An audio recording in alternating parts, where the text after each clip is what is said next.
The advances in medicine in the last half century or so have really moved us into unforeseen terrain, to areas that really are bordering on playing God in the classic sense. Where would medicine be without ethics, without Jewish or Catholic or Muslim ethics? It could be a catastrophe. Judaism has lessons to teach us, regardless of how sophisticated medical technology will be. I know that if I were faced with these kinds of decisions, that I would consult with Jewish sources to help me understand the way I felt about the situation myself. But I think that that's very different from what my ancestors would have done, where they would have actually, gone to a Beit Din and gotten a decision, and then that would have been the decision they would have made. The Jewish mandate of rapo yirapeh, that you should surely heal somebody, is strengthened by the fact that we have the ability to heal that's much greater than we once had before. The Talmud didn't know about ventilators, had no idea about pacemakers, but we have no trouble applying the basic principles, namely the infinite worth of a human being.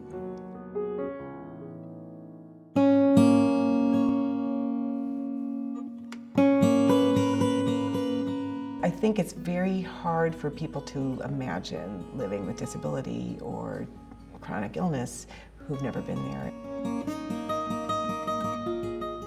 We basically were in and out of hospitals for the first 2 years of my daughter's life. Familial dysautonomia is a disorder of the autonomic nervous system. The parts of your nervous system that are automatic, adjusting to temperature, swallowing, balance. When my daughter was born, the life expectancy was actually about 6 or 7, and she's now 22, so it's just a kind of daily miracle that she's doing as well as she's doing. The estimate is 1 in 27 Jews of Ashkenazi descent is a carrier. Both parents have to be carriers. We have had in place since 2001 a genetic test that's a standard of care, which means doctors have to offer it. There are very few people born now with FD. Genetic testing has given us this kind of Faustian choice because we love our children. They are gifts. They have taught us so much. They have made us better people, I hope. But would I want another family to have to go through some of the agonies that can accompany this disease? I don't know, and I don't think I would take that choice away from people. I'm now pregnant with my 4th child. With each of my pregnancies, there have been more and more Jewish genetic diseases to be tested for. We are uniquely lucky to be living in a generation like this where we can identify children before they're even born, whether they have these particular diseases, and our ancestors didn't have this luxury. The downside is that it creates a number of pretty complex dilemmas. Suddenly you're faced with this decision of, what do I do with this information? I believe genetic testing falls in the category of repairing the world. And every generation has it incumbent on itself to repair those things that are broken. The fact of a genetic disease, no one questions the reality of it. You cannot say, well, God will watch over me. If you don't take care of yourself, God will not violate the laws of nature for you, because the laws of nature are as divine as the Torah itself. I think those who are not availing themselves of this technology are really, not acting in the ways of God. You can have truly a faithful man, a man who's full of faith, right? If he jumps off the Empire State Building, fully confident, right, that God is in charge of the world and we are all under his control, they will still pick him up with a sponge.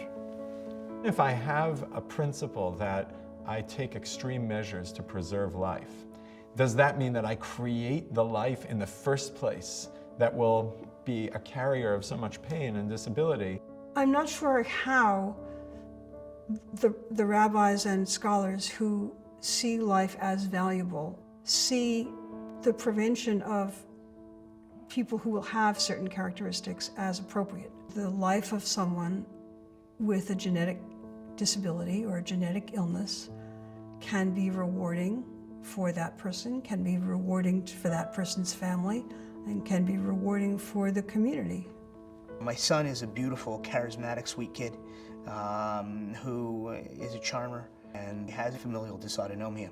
This year he's in preschool and he's been sick. He's been out of school more than he's been in school. I would never want any other child to suffer the way my son is suffering, the way that other children suffer. Even though they've made a difference in the world, in our lives, in other people's lives, that the suffering that goes on is just not right. People with familial dysautonomia may suffer in some ways, but may experience a great deal of pleasure in other parts of their lives, just as how all of us have all kinds of suffering in our lives, emotional, physical, financial. That doesn't mean our lives aren't valuable. When you read the Torah's description of be fruitful and multiply, it's always paired with another phrase, which is that God created humanity in the image of God, B'Tselem Elohim. It doesn't say healthy children were made in the image of God, or male children or female children, or good-looking children or not good-looking children. It just says that God made humanity in the image of God. And therefore, it would seem presumptuous of us to try to decide what type of a child would qualify for the type of fruit that God wants. Well, genetic testing does not tell you not to have children. Genetic testing enables you, in most cases, to try and avoid having a child with a devastating illness. But we have the technology today, even with pre-implantation genetic diagnosis, to try and avoid having a family, have children with these awful diseases.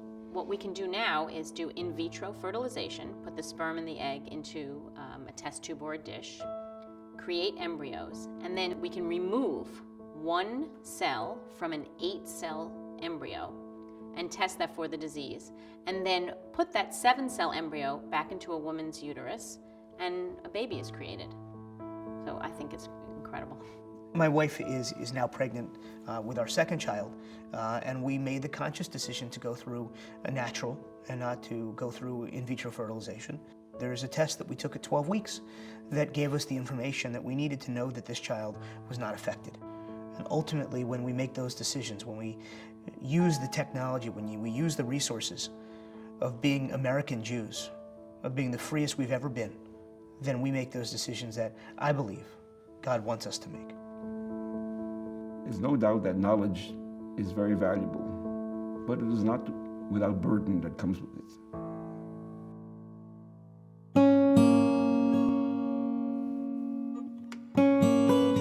I've met with hundreds of families, walking them through really challenging decisions, often at the end of life. In some ways, I was very well prepared to make end-of-life decisions with my brothers and sisters for my mother, but at the same time, at the end of the day, you're just a daughter. My mother suffered from dementia. She was 83. She had a series of kind of odd episodes where she would shake and lose consciousness. It turned out to be heart block, so the cardiologist said, well, she has to have a pacemaker. So reluctantly, with a lot of family dissension, we agreed to move forward. I thought that as a doctor, I should be able to do a kindness for my mother and let her have a pacemaker while her life was not so bad, and then shut it off later if it looked as if she were suffering. But on the day when the cardiologist showed up to put a pacemaker in my mother, she fixed her eye on him and said, "What are you doing here, young man?"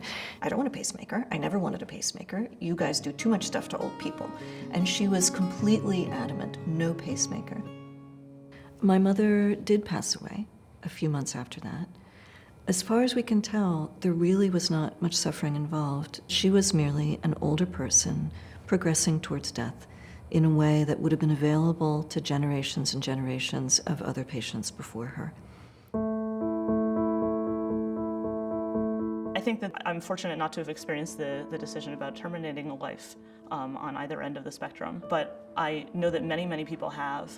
And I think that in a sense, we're both blessed and cursed with these choices. I can't emphasize to you how much modern technology can make dying difficult. We are capable of keeping you alive with an artificial kidney, an artificial lung, an artificial heart, and giving nutrition through a vein instead of through the GI tract, with zero chance of leaving the hospital alive. There are rabbinic approaches, for example, that would say that we should perpetuate life at all costs, even in immense suffering, and that theologically suffering has positive value. Jewish law believes that the human being doesn't have complete control over every aspect of their existence. Rather, we are simply guardians over our bodies that God granted us.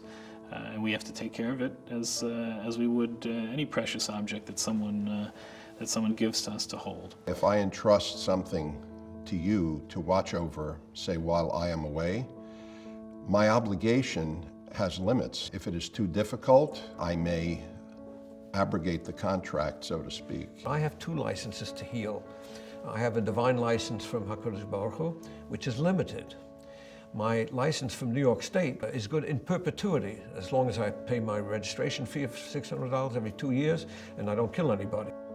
When you have nothing more to offer the patient, when the patient is incurable, terminal, in the last stages of illness, then you're not a doctor anymore. God's license to you to heal is lifted. We've got to change the culture of medicine away from the notion that everything must be treated. We've got to think about what is best at this part of a person's life for them and what is truest to what they've been all of their lives. In my own life, watching my mother suffer from cancer, at a certain point, we had to say we've intervened, we've done everything that we can to cure the cancer, to save her, to give her hope, and to give her a future. So we made a decision that hospice care was the most appropriate option. Jewish law has a specific category of illness at the end of life called the goses. The goses is an individual who is likely to die within a very short period of time. Jewish law treats that patient uniquely. One is not allowed to hasten the death of that individual, even by a moment. On the other hand, there's also a sense that one can relax the standard of care so that the dying process can proceed without undue burden of elongation. There is a difference between allowing someone to passively go on their journey out of this world, as opposed to taking some active step to help them along in that journey. You see this in legends in the Talmud about the death of Rabbi Yehuda and his students who were praying for him to survive and to remain with them and not to ascend to heaven. His maid threw the vessel off the roof to interrupt their prayers and allow her beloved Rebbe to die in peace. To me, it's not a stretch to say that the prayers of the students were the ventilator and that she pulled the plug and allowed him to depart. And interestingly, the Talmud does not criticize her for that action. My father-in-law died 2 weeks ago. When I saw him being tortured 3 months ago with so many wires and so many tubes and so many tests, I was thinking to myself, why does he want to continue? He waited for my son to come home from college, and they had a wonderful discussion, and he died 3 days later. I think that my father-in-law gave so much to my son during that discussion that they had. So maybe there is a value to, life at all costs. And I remember that with my Zaidi, with my grandfather of blessed memory, who had a stroke and was completely unable to speak for the final years of his life. And I remember going and visiting him with my mother, and there were days where, all of a sudden, he would grab her hand with this intensity that, on the past 3 visits you may not have seen. How do you say that's not a life worth living? When I had to make this decision about my mother, it was almost, even though she wasn't competent at that point to even participate in the decision, somehow I knew she would be okay with it because she raised me with these values. As much as modern medical technology has given us a sense that we understand what is going on in the birth and death process, the truth is that these are moments of great mystery.